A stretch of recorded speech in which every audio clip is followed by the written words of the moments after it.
Say, kids, what time is it? It's kind of like watching TV, but, in your car. 104.7 The Cave is Springfield's pure classic rock. It is another edition of Dark Side of the Stream featuring Jay Stevens and myself, Mike the Intern.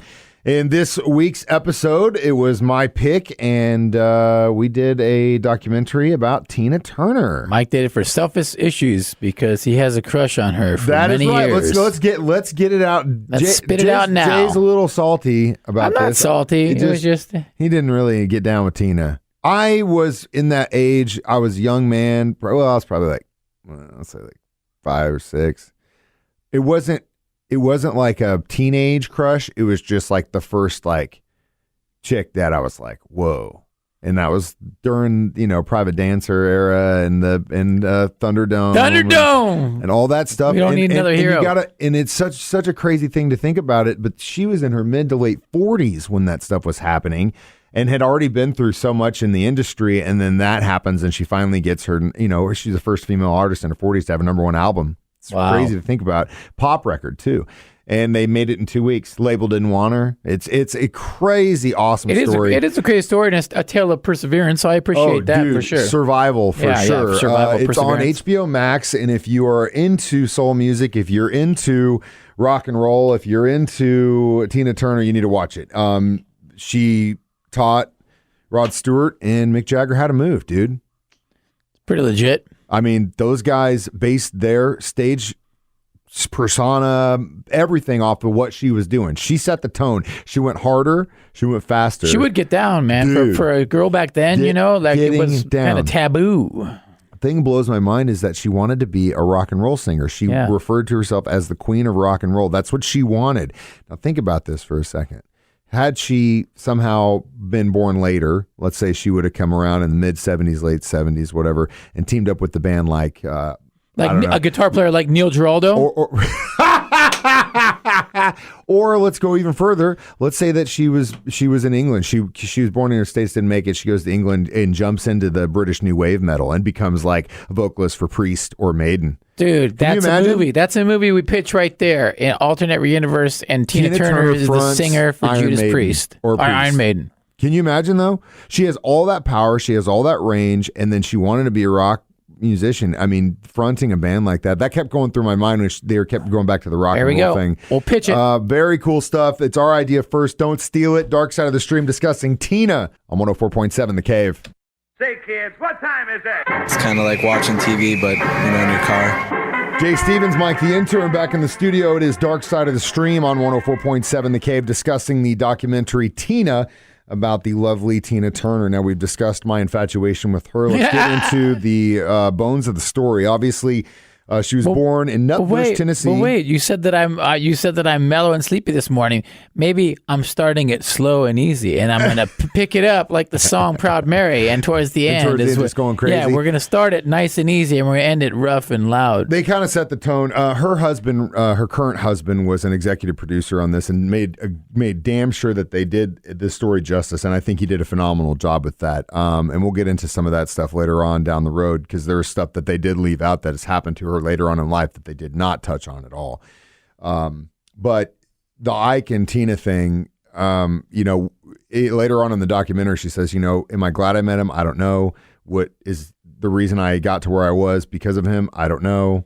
But, she at least acknowledges the fact that her association with him got her going. Now, they met in St. Louis. Did you know that? Yeah, I thought that was pretty interesting. Yeah. He was a house band guy in St. Louis. She was dating her friend was dating the drummer, sister's dating the drummer, and then she was dating the saxophone player and kind of that stuff going on. And then worked her way into singing. Yeah. And then she kind of impressed him. They had like a brother and sister relationship, but then he kind of saw what she was and wanted to lock it down. He put a ring on it. You know what I mean? If you like, then you better. But hey, she was like Beyonce, I guess, right? She was the early Beyonce, right? And again, she's like, the thing that blows my mind is the where she came from and where she ended up. Little crazy town, sharecropping family, nothing at all. Parents ditched her. Yeah, ended up getting raised by her cousin. I mean, definitely some issues with love and trust, and you can see why she kind of made the mistakes or did the things that she did in her life. Same with Ike, and I'll get to that. I got something that'll blow your mind with him later on down the line. But let's get into it. So they start playing, they start doing the whole review thing, and you can see Ike was one of the, I mean, he arguably could have had one of the first rock and roll records and got screwed by the industry that way. Yeah, it sounded like guys were making his stuff too. He had some serious trust issues, man, and he got screwed there, and then he makes a record with, you know, I did appreciate his perfectionism, where they said if you were on stage playing with him and you made a mistake, he would give you the desk there, and they were docking your pay, man. $10 for making a mistake. Yeah. I like that and impose that fine. Don't be in a band with Jay. You get that desk stare. You know you screwed up. Are you in tune? Phil Spector makes a record with him. Doesn't go anywhere because, according to him, you know, the African American community said it was too white, and the white community says too black. Right. Which is just so unfortunate. It became a huge hit in the UK, which is where they ended up opening for American the Stones. Radio was just beyond the Jagger times. sees Tina and is like, that's I'm stealing that all day, which, you know, is smart of him. But it's just interesting, and then the abuse stuff you get into is just insane, horrific. Man. Insane. It's horrific to watch. It's really hard to see her relive it, and you feel bad for her because every time and every point in her career when she'd start doing something, Ike and Tina was what she was tied to. You know what I mean? Yeah, the interviews and stuff still. She couldn't escape it, so she tries to write a book with, by the way, Kurt Loder. Back. Yeah. Where the hell has that guy been? Man, like a hermit, like a Jedi in hiding. I forgot how much I love that guy. I couldn't believe it. I didn't even know it was him. I was like, is that Kurt That's Kurt Loder, man, and he's all over this documentary. He wrote I, Tina in the 80s to try and curb all the Ike stuff, get it out there, get in front of it, but it made it worse. He looks so old. I was like, okay, this dude must have been really old when he was on MTV because he looks ancient now. He had already been in the business for a long time. So, yeah, they brought in somebody legit. He was with Rolling Stone before. Reporter. So then, you know, she tries to get out in front of it, can't, and at every point, you know, it has to relive it, and it's tough. It's like a soldier going back through, you know, war, trying to tell war stories. Yeah, it's traumatic stress, whether it's that or abusive relationship. And baller move of her to finally say enough's enough. That story was incredible, and to just dip out with, like, people say, oh, I can't leave. If you want to leave. She left with absolutely nothing. One little teeny bag, no money, nothing. She just took her name, and that left. was it. Yep. We got more Dark Side of the Stream coming up, discussing Tina on 104.7 The Cave. Say, kids, what time is it? It's kind of like watching TV, but, you know, in your car. Mike the Intern, Jay Stevens back in the studio. It is Dark Side of the Stream discussing Tina on HBO Max. Now, we talk about the Ike and Tina. It's incredible to see, like we were talking about, she finally gets done. She's had it. She escapes, goes into hiding, gets divorced with just her name. Then she goes back to work. I love what she says. There's a quote from her that says, "You adjust to what was given." And that's exactly what she did. She went to Vegas, worked her butt off. She had kids to support. Any kind of gig, anything man. She could do. TV, didn't matter. She was all over the place. And then Hollywood Squares, the Brady Variety Hour, all that stuff. Show. She then meets who would become her manager, who really did a hell of a job making sure she was taken care of. Because, I mean, honestly, she was at the end of her... I mean, you look at artists that go beyond that. Right. What happened to all these people, you know? Could have very well been the end of the career. Could have been very well, but she had some people that believed in her, and they had some people that fought for her, and it paid off. They ended up making Private Dancer 20 million units sold. Oldest woman to get a top #1 album at the time. It's unbelievable. She goes out and plays like decades of stadium shows. She got what she wanted. She manifested what she wanted through, in her belief, Buddhism, the chanting, which I thought was pretty interesting. Yeah, I did not know that she was a Buddhist, which was really cool. That actually helped her get through a lot of stuff. That's my. That's what you're. That's my Gregorian chant. That's how you manifest. That's my Gregorian chant. So it was really interesting to see her progression, how much she overcame.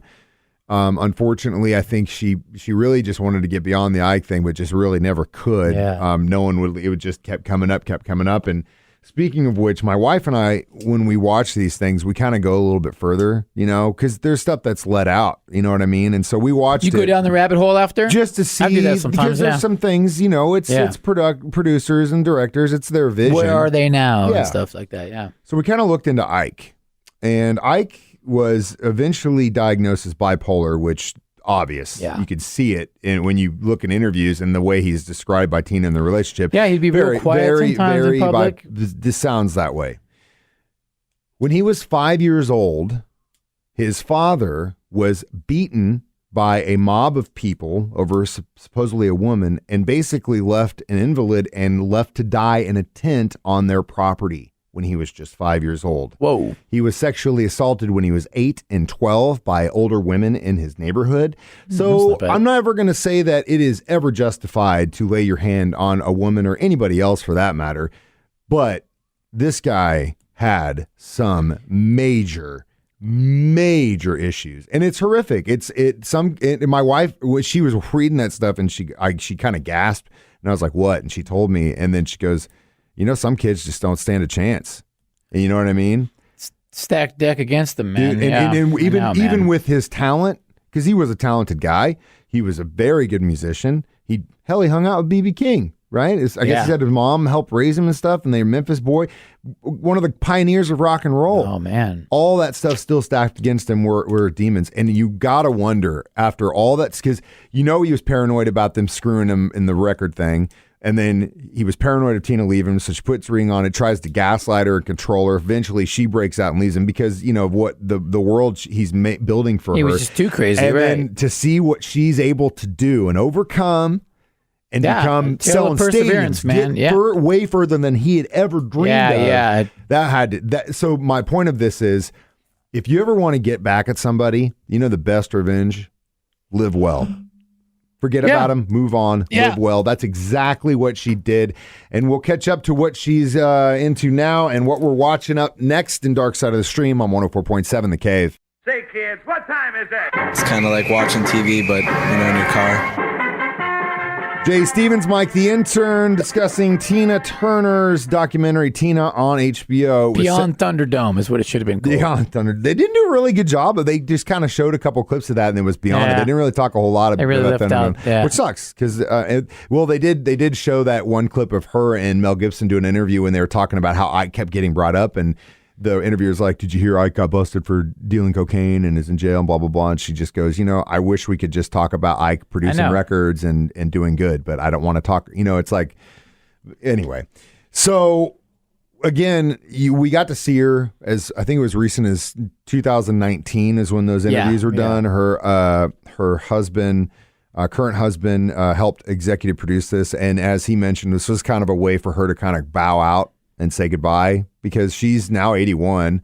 She's a Swiss citizen now. She gave up her American citizenship. She now lives in Zurich with her husband. There you go. They've been together for I think like 3 decades. They got married after 27 years together, which is pretty incredible. But I don't really blame her for waiting. a long time. I'd wait that one out too. So he. But anyway, they didn't talk about this, but. In 2013, I guess a little bit after they got married, she had a stroke, had to learn how to walk again. And then she was having some sort of other health problems, and she decided to go the holistic route, which ended up destroying her kidneys. Oof. She considered doing assisted suicide and got involved in the exit program, but then I guess her husband stepped up and gave her a kidney. And that's the most recent we got. So she got beat that. But you want to talk about overcoming adversity. You want to know how to overcome adversity. Come from Nutbush, Tennessee. Born as a sharecropper's daughter, and end up selling out stadiums in just there you go. 40 That's years. The dream. So that's the American dream.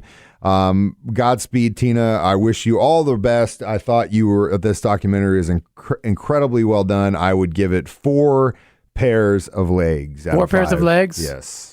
I'll go 2 pairs of legs just because it was okay. I watched it. It was okay. Jay needs a spice. This was I need history, a little action. and I need a little more action. I love history. Jay's kind of like more fluff. He's back in 8th grade. I need more fluff. Falling asleep on the desk. I need give him fluff. The flash. I need some twists and turns. So speaking of twists and turns, Jay, what are we watching next in Dark Side of the Stream? This is a Robbery on Netflix. Okay, cool. About the greatest unsolved art heist in history. Okay. I can't wait to watch it. It's interesting. Can't wait for someone listening might have the paintings. Really? Maybe so. We'll They're still find out there. It's unsolved. I know it's very twisty. Well, very twisty. What's love got to do with it, man? Hey, man, all we are is just beyond Thunderdome. That's right. Dark Side of the Stream. Like, subscribe, comment, share on 104.7 The Cave.